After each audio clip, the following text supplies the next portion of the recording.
Hi everyone, विवेक गुरुजी channel में आपका स्वागत है। मैं Vivek Singh. Basics of economics के सीरीज में हम लेक्चर नंबर 8 पे पहुंच चुके हैं और जो आज का टॉपिक है हमारा वो बेसिकली नेशनल इनकम है। ठीक है। अच्छा, नेशनल इनकम से पहले हम ये बात समझें कि व्हाट इज इनकम। तो आप इनकम वर्ड को दो पार्ट में डिवाइड कर दो, केवल इन प्लस कम। ठीक है। जितना आए उतना ही अच्छा। कम का मतलब क्या होता है बेसिकली इंग्लिश में कि आना, तो जितना आए उतना ही अच्छा। ठीक है। अगर हम 21st सेंचुरी में रह रहे हैं तो 21st सेंचुरी कैसी सेंचुरी है? ये मटेरियल वर्ल्ड है। इस मटेरियल वर्ल्ड में जो किसी की खुशी है या सोसाइटी की खुशी है या सोसाइटी का वेलबीइंग है, ठीक है, ये सारी चीजें जो है वो बेसिकली एक ही बात पे सेंट्रलाइज है, दैट इज इनकम। जैसा इकोनॉमिक्स कहते हैं। हाँ, स्पिरिचुअल वर्ल्ड में हम इनकम को दरकिनार कर सकते हैं। हम ये बात कह सकते हैं ना कि माँ बाप का जो है प्यार हम पैसे से नहीं खरीद सकते, लेकिन बाकी सारी चीजें तो हम पैसे से खरीद सकते हैं ना। तो इनकम को मैं इस हिसाब से कहता हूं कि इनकम से बड़ी चीज इस मटेरियल वर्ल्ड में कुछ नहीं है करंट में। बाकी सब बातें हैं, दीज आर द एग्जॉस्टिक आइडियाज। ये केवल एग्जॉस्टिक आइडियाज है। ठीक है। क्योंकि हम जिस वर्ल्ड में रह रहे हैं वो वर्ल्ड ही मटेरियल है। ठीक है। हाँ, स्पिरिचुअलिज्म की तरफ जाओगे तो वो थोड़ा सा जो डायरेक्शन है वो आपका बेसिकली चेंज हो जाएगा। अब मुद्दा ये होता है कि जो कोई भी कंट्री है वो अपने यहाँ पे नेशनल इनकम का कैलकुलेशन क्यों करती है? भाई सिंपल सी बात है। अगर मान लो हम इंडिया जैसे देश की बात कर रहे हैं और यहाँ पे अगर नेशनल स्टैटिकल ऑर्गेनाइजेशन, ये एक ऑर्गेनाइजेशन है जो हमारे कंट्री के नेशनल इनकम का कैलकुलेशन करता है, क्योंकि भाई जब कैलकुलेशन करेगा तभी तो पता चलेगा कि नेशनल इनकम हमारे कंट्री की बढ़ी कि नहीं बढ़ी। और कैलकुलेशन से ही बात हमें ये पता चलेगी कि भाई नेशनल इनकम कम हुई। ठीक है। अगर नेशनल इनकम अगर ज्यादा है तो सिंपल सी बात है कि वो कंट्री स्ट्रांग पोजीशन में है और साथ ही साथ जो वहां की गवर्नमेंट है वो पॉलिसीज क्या बना रही है? अच्छा बना रही है। और अगर किसी कंट्री का नेशनल इनकम जो है वो डाउन फेज पे जा रहा है, अगर वो नीचे जा रहा है, तो सिंपल सी बात है कि जो वो कंट्री है वो वीक पोजीशन पे, मतलब जो वहां की गवर्नमेंट है वो ढंग से पॉलिसी नहीं बना रही है। क्योंकि तो गवर्नमेंट का कुछ मतलब नहीं होता। जब भी हम गवर्नमेंट वर्ड की बात करते हैं, government is known as policy, और उसका कोई मतलब नहीं है। गवर्नमेंट कैसी नीति बना रही है, सरकार कैसी नीति बना रही है, हम उससे उसको जानते हैं, ना कि हम इस बात से जानते हैं कि क्या दुनिया भर का नाटक चल रहा है। ठीक है ना।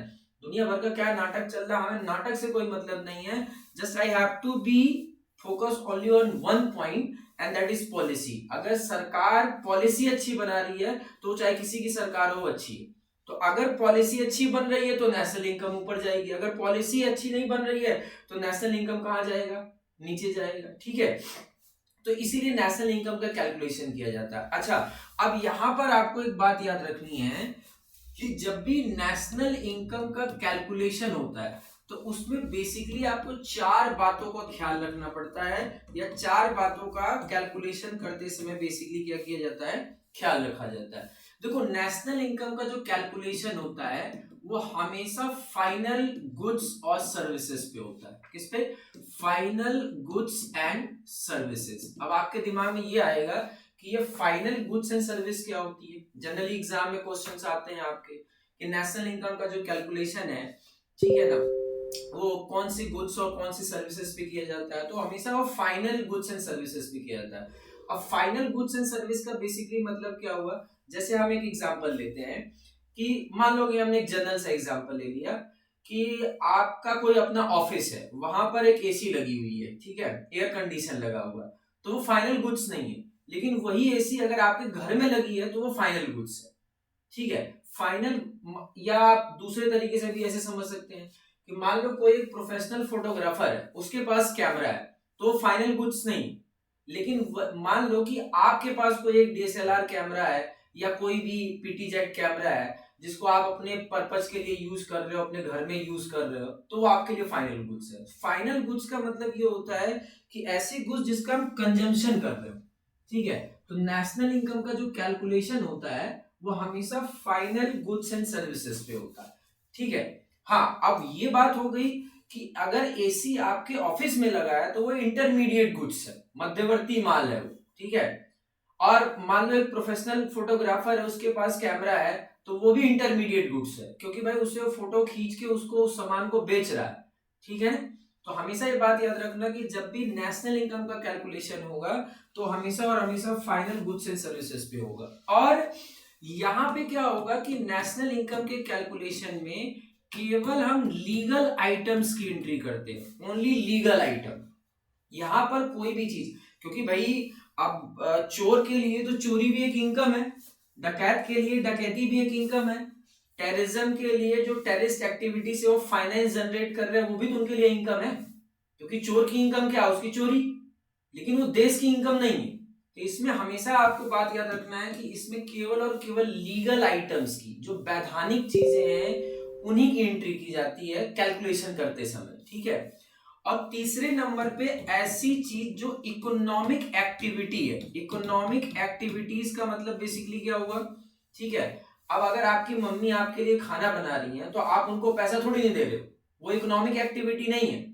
लेकिन अगर आपके घर में एक मेड सर्वेंट आ रही है और वो मेड सर्वेंट है वो खाना बना रही है, तो वो बेसिकली एक इकोनॉमिक एक्टिविटी है, ठीक है। आप अपने से अपना बाल काट लो, वो इकोनॉमिक एक्टिविटी नहीं है।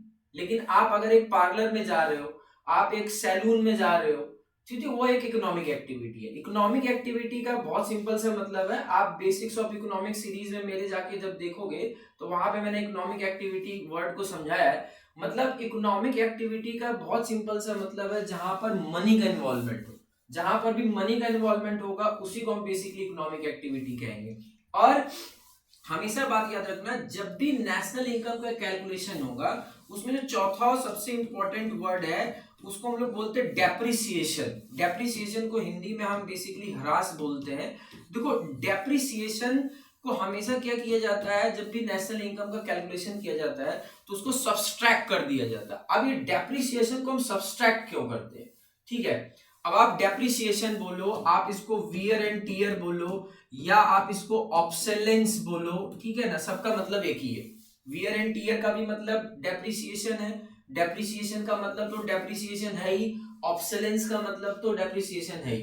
क्योंकि देखो, अगर हम बात करें कि हम दुनिया में जब भी कोई भी गुड्स या कोई भी सर्विस, अगर हम इस दुनिया में कोई भी गुड्स या किसी भी सर्विस का अगर हम बेसिकली प्रोडक्शन कर रहे हैं, क्या कर रहे हैं, प्रोडक्शन, ठीक है। जब कभी भी हम किसी भी गुड्स और सर्विस का प्रोडक्शन करते हैं या उत्पादन करते हैं तो उसमें हमेशा किसी न किसी मशीन का इन्वॉल्वमेंट जरूर होता है। और दुनिया में हर चीज मशीन है, ये बात याद रखना, दुनिया में हर चीज मशीन। और जैसे जैसे मशीन चलती जाती है वैसे वैसे वो घिसती भी जाती है। समझ में है कि नहीं है? कोई भी अगर मशीन है जितनी चलेगी उतनी घिसेगी। मान लेते हैं कि आपने एक मशीन के सहारे 10 रुपए जनरेट किए, तो भाई उसकी मरम्मत में भी तो 1 रुपया गया, तो आपकी एक्चुअल इनकम तो कितनी हुई, 9 रुपए ही हुई ना। समझ में है कि नहीं है? और डेप्रिसिएशन को हम सब्सट्रैक्ट क्यों करते हैं, क्योंकि इकोनॉमी ये जानना चाहती है। डेप्रिसिएशन हर चीज का होता है, इस बिल्डिंग का भी डेप्रिसिएशन है, इस डिजिटल बोर्ड का भी डेप्रिसिएशन है, इस मार्कर का भी डेप्रिसिएशन है, हम जिस कैमरे से पढ़ा रहे हैं उसका भी डेप्रिसिएशन है, आपके घर में फैन लगा उसका भी डेप्रिसिएशन है, आपके घर में कूलर लगा उसका भी डेप्रिसिएशन है, आपके घर में जितने भी गैजेट है सबका डेप्रिसिएशन है, जितने भी फिक्स्ड एसेट्स है, ठीक है, सबका डेप्रिसिएशन है। क्योंकि भाई उसी की मदद से हम प्रोडक्शन कर रहे हैं और उसी प्रोडक्शन से मेरे पास पैसा आ रहा है 10 रुपया, लेकिन उसकी मरम्मत में भी तो मेरा 1 रुपया जा रहा है। अब आप इस बात को कैसे समझोगे? ठीक है, मान लो कि आप एक शोरूम में गए, आपने वहां से एक बाइक परचेस की, ठीक है, तो जब आप बाइक बाहर लेके आओगे वहीं से वो डेप्रिसिएट होना स्टार्ट हो जाएगी। आप उस बाइक की मदद से 10 रुपए कमा रहे हो, ठीक है ना, उस बाइक की मदद से 10 रुपए कमा रहे हो, उसकी लाइफ को मेंटेन करने के लिए आप उसमें इंजन ऑयल डाल रहे हो, तो डेप्रिसिएशन को हम कम कर सकते हैं, ना कि हम डेप्रिसिएशन को खत्म कर सकते हैं। इसीलिए डेप्रिसिएशन को माइनस किया जाता है। और डेप्रिसिएशन को माइनस करने के पीछे जो सबसे बड़ा लॉजिक है वो है रिसर्च एंड डेवलपमेंट। कि कोई भी जो इकोनॉमी है वो अपने यहाँ पे डेप्रिसिएशन को नेशनल इनकम की कैलकुलेशन में माइनस क्यों करती है, ताकि वो ये देख सके कि भाई अभी हमारे कंट्री में किस किस तरीके की मशीनरी है और उनको हम कितना देर तक चला सकते हैं, ठीक है, उनको हम कितना देर तक क्या कर सकते हैं, रन कर सकते हैं।